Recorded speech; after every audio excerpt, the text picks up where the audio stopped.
Welcome to कृषि exam. आज के हम इस वीडियो में बात करेंगे कल्टीवेशन ऑफ मेज कॉर्न। इसको कॉर्न भी बोलते हैं, मेज यानी मक्का।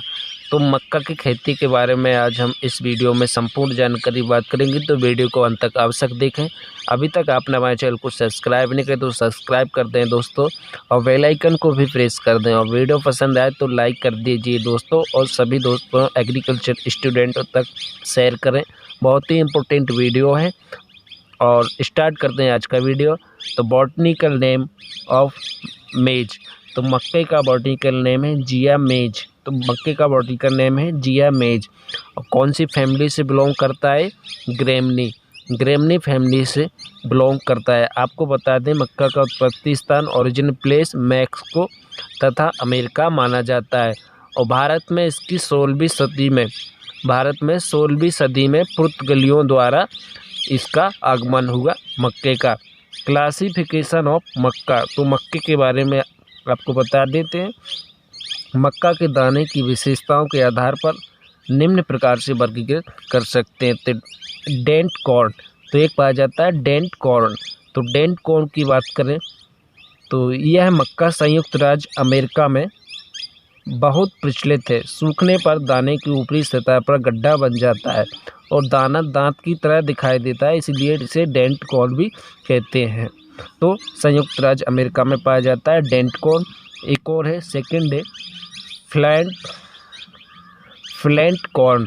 तो इसके दाने कठोर होते हैं, माड़ युक्त और दाने चिकने होते हैं, और दाने का ऊपरी भाग गोलाकार होता है। यह मक्का दक्षिण अफ्रीका में पाया जाता है और यह दक्षिण अफ्रीका में प्रचलित है। नेक्स्ट है फ्लोवर कॉर्न, तीसरा है फ्लोवर कॉर्न। तो फ्लोवर कॉर्न के बारे में बता दें आपको, इसके दाने नर्म होते हैं और इससे क्या है, आटा बनाया जाता है। यह दक्षिण अमेरिका में बहुत प्रचलित है। नेक्स्ट है स्वीट कॉर्न, फोर है स्वीट कॉर्न। तो आपको बता दें, स्वीट कॉर्न जो होता है, इसके दाने पकने पर ऊपरी इस तरह से सिकुड़ जाते हैं। दाने में माड़ की अपेक्षा चीनी की मात्रा अधिक पाई जाती है, शुगर की मात्रा अधिक पाई जाती है, इसलिए दाना मीठा रहता है। तो इसे स्वीट कॉर्न बोलते हैं। और भुट्टे को सेंक कर खाना बहुत अच्छा लगता है, स्वादिष्ट होता है। एक होता है पॉपकॉर्न। तो पॉपकॉर्न के बारे में बता दें आपको, इसके दाने पकाने पर ऊपरी की तरफ सिकुड़ जाते हैं। दाने माड़ की अपेक्षा जो पॉपकॉर्न होता है ना, इसके दाने छोटे होते हैं, लेकिन भुनने जाने पर फुलाव अधिक होता है, इसलिए इसका मक्का का उपयोग खीले आदि बनाने में किया जाता है। तो खीले आदि बनाने में पॉपकॉर्न का उपयोग किया जाता है। नेक्स्ट है बैक्सीकॉर्न। तो नेक्स्ट है बैक्सीकॉर्न, एक मक्का पाया जाता है बैक्सीकॉर्न।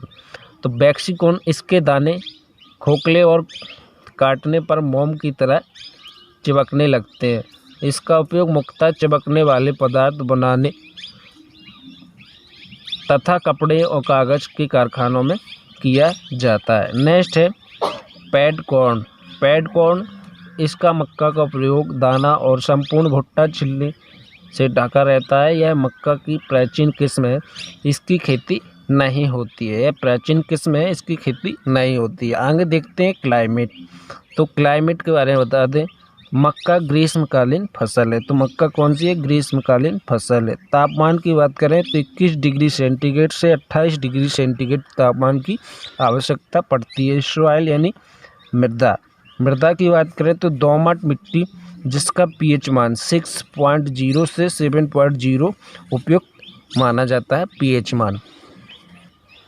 मक्के के दाने में कार्बोहाइड्रेट पाया जाता है 79%, प्रोटीन पाई जाती है 5.0%, वसा की बात करें तो 5.0%, राख पाई जाती है 2.0%। तो यह मक्के के दाने में पोषक।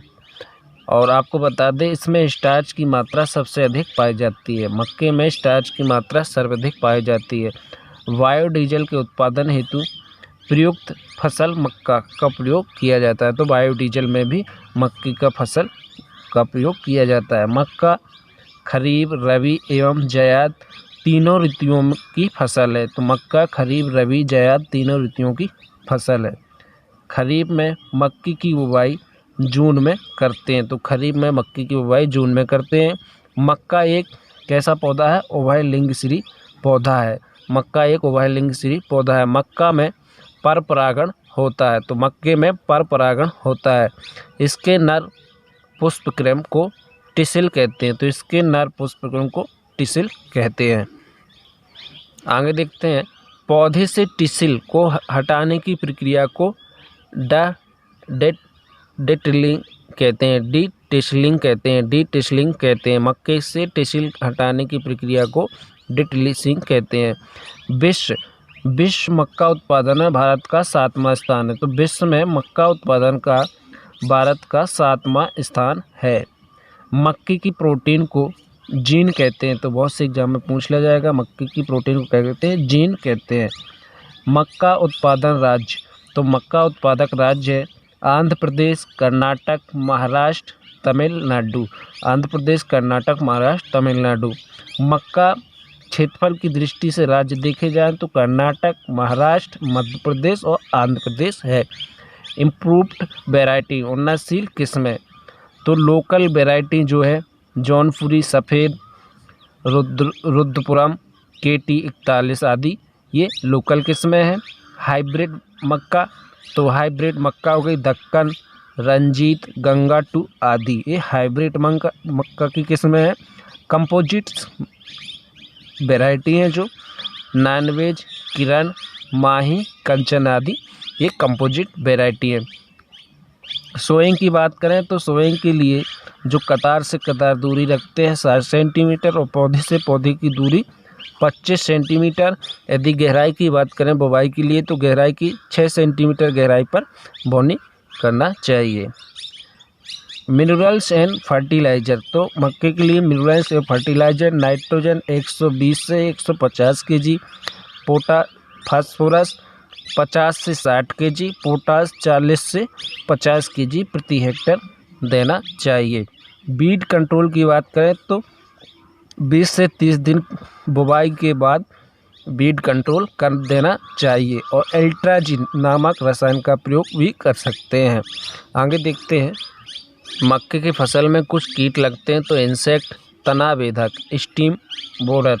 तो स्टीम बोरर एक कीट लगता है। आपको बता दें यह कीट पहले पत्तियों में छोटे छोटे गोल बना देता है, फिर जो पत्ती होती है उसके अंदर तने में प्रवेश करके एक सुरंग सी बना देता है। इससे छोटे छोटे नई पत्तियां सूख जाती हैं। प्रकोप अधिक होने पर यह भुट्टे और तने को भी खा सकता है। तो बुवाई के 15 दिन बाद रासायनिक दवाओं का छिड़काव कर देना चाहिए, तो तना बेधक का कंट्रोल कर सकते हैं। एक और कीट लगता है कटुआ। तो कटुआ कीट के लिए यह एक मटमैले रंग का लार्वा होता है। दिन के समय यह मिट्टी में छिपा रहता है और रात में निकलकर छोटे पौधों को जड़ के पास से काट देता है। इसके नियंत्रण के लिए बुवाई के समय 5% BSC 15 किलोग्राम प्रति हेक्टर के हिसाब से छिड़काव कर देना चाहिए। एक और कीट लगता है तना मक्खी। तो तना मक्खी, इस मक्खी में मैगेट उत्तर प्रदेश के तराई क्षेत्रों में बसंत ऋतु में बोई जाने वाली मक्का की फसल को बहुत हानि पहुंचाते हैं। मैगेट सफ़ेद होते हैं, छोटे पौधों पर अधिक प्रकोप करते हैं, उसके अंदर घुसकर बीच में ऊतकों को मृत कर देते हैं चूंकि और पौधे मर जाते हैं। तो इसके नियंत्रण के लिए खेत की सफाई आवश्यक करें, जल निकास की व्यवस्था करनी चाहिए और रासायनिक छिड़काव करें। तो शूट फ्लाई का भी नियंत्रण कर सकते हैं। एक और कीट लगता है रोमिल इल्ली। तो रोमिल इल्ली कीट लगता है, रोमिल इल्ली। तो इसके शरीर पर लंबे लंबे रोए होते हैं। ये पत्तियों तथा रेशमी रेशे खा जाती हैं।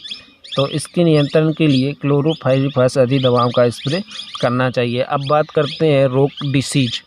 तो मक्के की फसल में विभिन्न प्रकार के रोग लगते हैं। बीज विगलन, सीडिंग रूट, एक सीडिंग रूट लगता है। इसमें बीज सड़ जाते हैं, अंकुरण कम होता है तथा पौधे मरने लगते हैं। इस रोग की रोकथाम के लिए बीज को थायराम, एक्रेप्टन आदि दवाओं से बीज उपचार करके ही बोना चाहिए। एक और रोग लगता है पर्ण अंगमारी।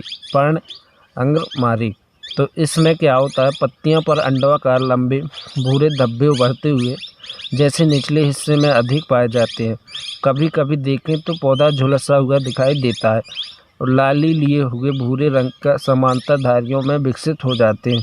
तो इसके नियंत्रण के लिए विभिन्न प्रकार की दवाओं का स्प्रे कर सकते हैं। एक और रोग रखता है मृदु रोमेल एसिड डाउनी मिल्ड्यू। तो डाउनी मिल्ड्यू इस रोग के लक्षण भी उपयुक्त रोग की तरह ही है। इस देखा जाए तो पर्णहरित धारियाँ छोटी छोटी होती हैं, जल्दी ही भूरी पड़ने लगती है, जबकि मृदु रोमेल एसिड में यह लगभग सफ़ेद से हल्की पीली हो जाती हैं। इसकी रोकथाम के लिए रोगरोधी किस्मों का चयन करना चाहिए। एक और रोग लगता है ब्रेंथ विगलन स्लीक रूट्स ब्रेंथ विगलन। तो रोगग्रस्त पौधों को संवाहन बंडल काले पड़ जाते हैं, पौधे सूखने लगते हैं और भुंटे चढ़ने लगते हैं, दाने पर धारियां पड़ जाती हैं। इस रोग की रोकथाम के लिए रोगरोधी किस्मों का चयन करना चाहिए और बीज को उपचारित करके ही बुवाई करना चाहिए। एक और रोग लगता है शीर्षकंड। तो शीर्षकंड हैंड स्मिथ इस रोग से ग्रस्त आपको बता दें कि जो रोग लगता है नरमंजरी और भुंटे पूर्णतः असंत बीजाणु समूह में बदल जाते हैं, बाद में उनमें फटने भी लगते हैं, तो काले बीजाणु बिखर जाते हैं। इस रोग की रोकथाम के लिए बीज को पारायुक्त कवकनाशी जैसे एग्रोसान, जीएन, सेरोसान, थायरम, क्रिप्टान आदि दवाओं का बीज उपचार करके ही बुवाई करनी चाहिए। एक और लगता है पर्णकिट लीफ रस्ट। एक और रोग लगता है लीफ रस्ट। तो पत्तियों पर जंग के रंग में फफूले पड़ जाते हैं, जिनके फटने पर गेरुआ रंग के बीजाणु बिखरते हैं। इस रोग की रोकथाम के लिए प्रतिरोधी किस्मों का चयन करना चाहिए। एक और रोग लगता है चारकोला विगलन। तो यह रोग जलग्रस्त भूरा दाग बन जाता है, जो बाद में काला हो जाता है। मौसम के अंत में निचली पूरियों में गांठों पर धारियां अधिकांश संख्या में काले बिंदु स्पष्ट दिखाई देते हैं। इसकी रोकथाम के लिए रोगरोधी किस्मों का चयन करना चाहिए। दोस्तों, ये वीडियो पसंद आए तो चैनल को लाइक करें, शेयर करें। जय हिंद, जय जवान, जय किसान।